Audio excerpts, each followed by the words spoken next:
नमस्कार, मैं जितेंद्र चतुर्वेदी। क्या फेरबदल ने नीतीश कुमार की टेंशन बढ़ा दी है?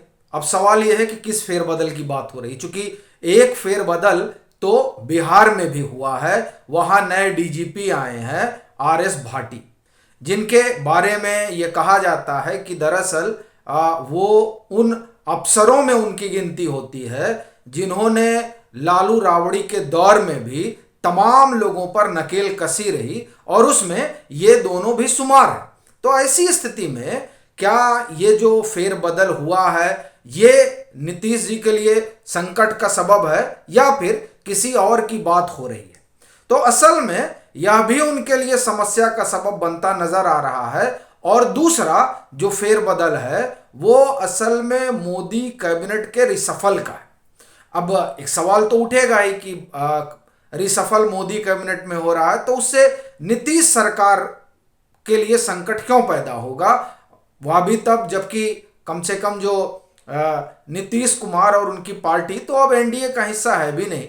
अब एनडीए का हिस्सा होती, रिसफल होता तो कुछ बात भी बनती, लेकिन अब वो वहां है भी नहीं, फिर इस रिसफल का उनके ऊपर क्या ही असर पड़ेगा? तो असल में इन दोनों बातों पर ही हम लोग चर्चा करेंगे और फिर आप ये देखेंगे कि किस तरीके से इन दोनों ही फेरबदल ने कम से कम बिहार सरकार और खास तौर से कहें तो मुख्यमंत्री नीतीश कुमार के होश उड़ा रखे हैं।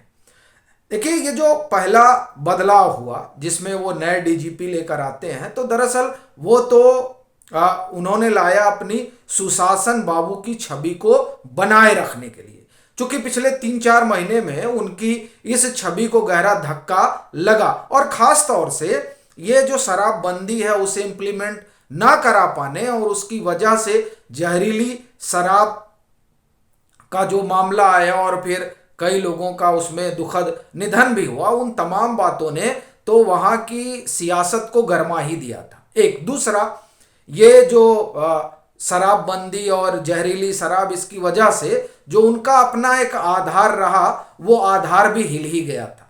तो ये तमाम चीजें नीतीश जी को परेशान कर रही थी, सो उन्होंने आर एस भाटी को कमान सौंपी। लेकिन इसके साथ ही राजद में भी खरमंडल शुरू हो गया, जो महागठबंधन का अहम घटक है। एक बात, दूसरी बात, जिसके पास सबसे ज्यादा सीटें हैं, यूं कहा जाए कि बिहार के उस असेंबली में सबसे बड़ा दल तो राजद ही है।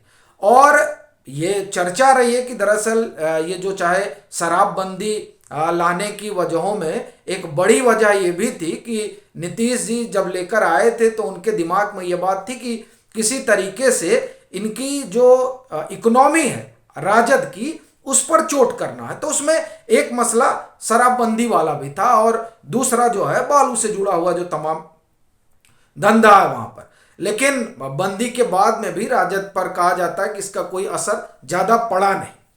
तो अब ये जो नए डीजीपी आए हैं और इनके जरिए जिस तरह से नकेल कसने की कवायद शुरू हुई है, उस कवायद ने राजद को परेशान किया है। और असल में जो जगदा बाबू का जो पहले बयान था वो अब साक्षात्कार की शक्ल में आ जाता है और वो शक्ल बड़ी तल्ख दिखाई देती है। उससे एक बात तो स्पष्ट हो जाती है कि महागठबंधन के भीतर रार जो है ये कहीं बढ़ न जाए और नीतीश जी की जो समस्या है वो और ज्यादा उनके लिए बड़ी ना हो जाए। क्योंकि जगदा बाबू का बयान गौर करने लायक है।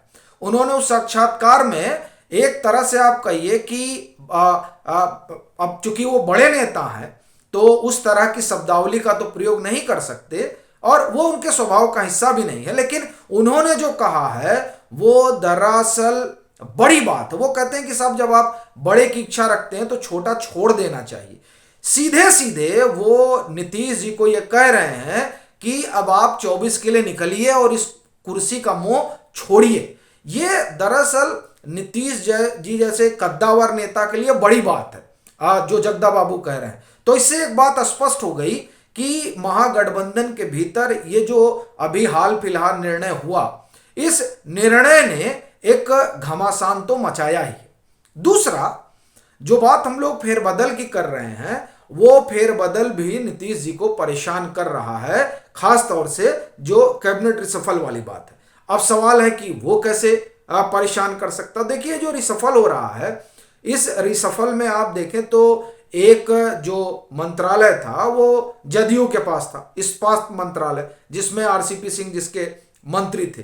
तो अब स्वाभाविक बात है कि चूंकि अब ये एनडीए का हिस्सा रहे नहीं और वहां 40 सीटों पर भाजपा को अपना सामाजिक समीकरण बैठाना है और जदयू का सामाजिक समीकरण वहां गड़बड़ हो गया है। इसके प्रमाण 3 जो बाई पोल हुए उससे निकलकर आ गया कि साहब इनका तो वोट जो है वो खिसक चुका है और भाजपा के पास वहां 24-25% मत तो उसका अपना ही है, 15-16% जो है वो जदयू का रहा। तो कम से कम जो 2 चुनाव रहे, 3 जो बाई पोल रहे, उससे एक बात तो स्पष्ट हो गई है कि जदयू का वोट खिसका है और जो जाकर भाजपा में मिल गया है। और उधर राजद का भी वोट बैंक बचा नहीं है। अगर उनका जो कोर एमवाई माना जाता है उसमें वाई भले उनके साथ खड़ा हो लेकिन एम वहां भी खिसक रहा है और इसकी बानगी जो है वो असदुद्दीन ओवैसी की पार्टी और शहाबुद्दीन परिवार का विरोध से स्पष्ट हो जा रहा है। तो अब कुल जमा कहानी ये निकल रही है कि अगर हम राजद को एक तरफ कर दें तो जदयू और नीतीश कुमार को अब इस बात का डर तो सता ही रहा है कि ये जो रिसफल होगा, इस रिसफल में भाजपा अपना सामाजिक समीकरण बैठाएगी और वो सामाजिक समीकरण जदयू की जमीन खिसका सकता है जो पहले ही खिसकी हुई है। इस बात ने वहां जदयू को परेशान कर रखा है, क्योंकि अब अगर आप देखें जिस तरीके का समीकरण बिहार में नजर आ रहा है उसमें यह चर्चा है कि चिराग पासवान जाएंगे, एनडीए में उनको जो है मंत्रिमंडल में उनको शामिल किया जाएगा। उसके साथ ही वो जो 6% मत है उनके अपने जातीय समूह का वो तो उनके साथ है ही है और भी वो मत अपने साथ बटोर रहे हैं तमाम छोटे छोटे दलों को जोड़कर।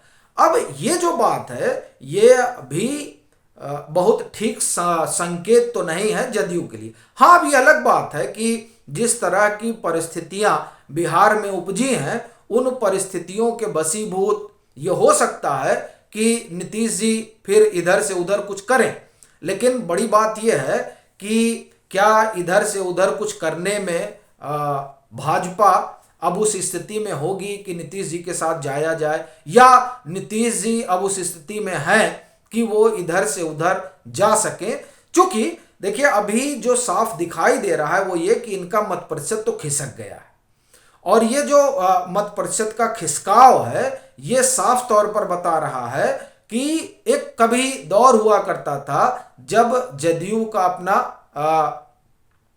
एक था उसके पास 10-15%, लेकिन अब वो नजर नहीं आ रहा है। दूसरा जो उन्होंने अपना आधार तैयार किया था जिस समाज में, वो समाज भी अब खिसक रहा है। खास तौर से ये जो बताया जा रहा है और चर्चा भी खूब है कि असल समस्या ये हुई है कि इस शराबबंदी से उपजी जो समस्या है उस समस्या में ये चाहे जहरीली शराब हो और चाहे इस शराबबंदी का जो लोग शिकार हो उसमें वही तबका आता है जो एक समय में नीतीश जी के साथ जुड़ा रहता था, तो उसमें भी नाराजगी है तो वो भी टूट रहा है।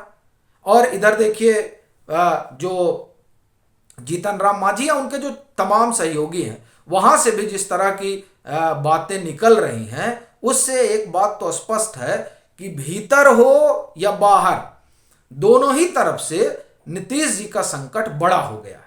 अब उसमें वो फेरबदल करेंगे, अगर फेरबदल करेंगे मतलब इधर से उधर जाएंगे तो कौन खड़ा होगा कौन नहीं खड़ा होगा ये अपने आप में एक अलग मसला है। पर ये जो फेरबदल हुआ है फिर वो चाहे उन्होंने राज्य में किया हो डीजीपी का या मोदी कैबिनेट के जो रिसफल की चर्चा है, ये दोनों ही नीतीश सरकार के लिए और खासतौर से हम कहें नीतीश कुमार के लिए चिंता का सबब बन रही है।